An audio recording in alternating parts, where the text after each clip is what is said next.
Blīdenes pamatskola ir ar senu vēsturi. Drīzumā tā atzīmēs 170 gadu jubileju.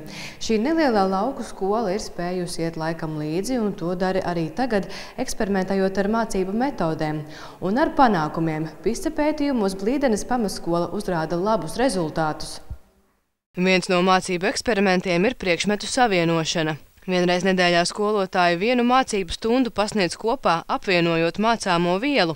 Pāros pasniedzamie priekšmeti tiek izlozēti, un dažreiz rezultāti ir pat pārsteidzoši, piemēram, mūzika un ķīmija. Šajā stundā skolēniem jānosaka, no kādiem materiāliem mūzikas instruments ir taisīts. Skaņu noņēmējos ir keramika izmantota, iekšā ir magnēti. Citās klasēs kopā māca dabaszinības un angļu valodu, sociālās zinības un vizuālo mākslu un sportu un literatūru. Izrādās, ka arī neiespējamies ir iespējams, un savienojām literatūru ar sportu lasot. Jo lasīt var ātri, un skolēniem tas ir aktuāli, cik mēs varam vārdus izlasīt minūtē, un tāda bija viena no mūsu disciplīnām. Un arī viens no uzdevumiem bija, kur jāatrod bija tieši grāmatā vingrošanas komplekss. Ja? Tātad ar visiem sākuma stāvokļiem, beigas stāvokļiem, kas uzdevumā jādara. Šo praksi Blīdenē īsteno 2. gadu. Gatavošanās šīm stundām prasa papildu laiku, par ko skolotājiem nepiemaksā. Sākumā tas prasījis vairāk laika, tagad skolotāji jau iemanījušies salikt plānu ātrāk. Mēs ar Maritu šo stundu saplānojām 2 pēcpusdienas pa 10–15 minūtēm saskrienam starpbrīdī kopā. Tā ideja, mana ideja. Apmainamies. Nākamajā dienā 2. pēcpusdiena, tāva mana ideja, saliekam kopā, mēs jau prezentējam tā kā stundu. Uzreiz jau ir tā integrētās mācību vide, ka ir no katra kaut kas pa bišķiņam klāt, un bērns uzreiz iegūst vairāk. Pirms un pēc šīm stundām skolotāji ieceras un paveikto kopā analizē, nebaidoties arī no savstarpējas kritikas. Skolotāji pamanījuši, ka šajās stundās pašiem rodas azarts un arī bērni kļūst aizrautīgāki.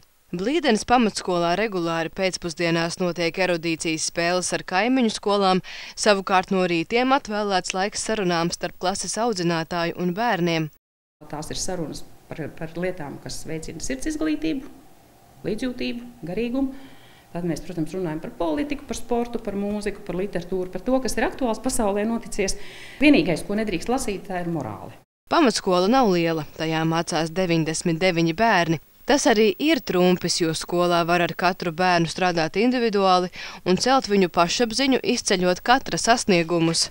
Tie skolēni, kas atnāk no lielajām skolām pie mums, viņi jau sākumā ir satraucās par to, ka viņus īstenībā katru dienu, katrā stundā uzrunā, ka viņam ir iespēja izpausties, jo tajā lielajā barā viņš ir, protams, paslīdējis. Šī ir viena no nedaudzajām lauku skolām, kas arī starptautiskos pētījumos spēja uzrādīt labus rezultātus. OECD jaunākajā pētījumā redzams, ka ir lauku skolas, kas ir vienā vai pat augstākā līmenī ar lielo pilsētu skolām, bet, diemžēl, vairumā gadījumu izglītības kvalitāte vidēji ir zemāka.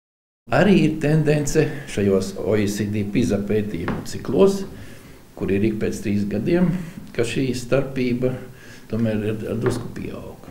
Cēloņi tam ir vairāki. Gan lauku iedzīvotāju skaita samazināšanās un sociālā noslāņošanās, gan grūtības piesaistīt jaunus pedagogus vai resursus. Igaunija ir ļoti augsta salīdzinājumos, 1. vietas Eiropā un 3. vieta, teiksim, dabasnātnēs pasaulē.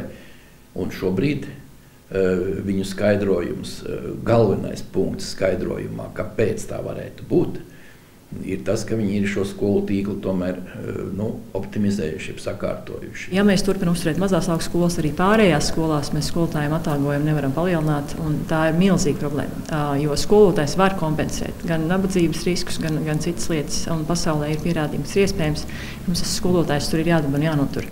Arī Blīdenes pamatskolā ar nopūtu atzīst, bez sāpīgas reformas lauku skolām neizdzīvot. Ilze Vēbere, Juris Bindars, TV3 ziņas sadarbībā ar Pētnieciskās žurnālistikas centru Rebaltika.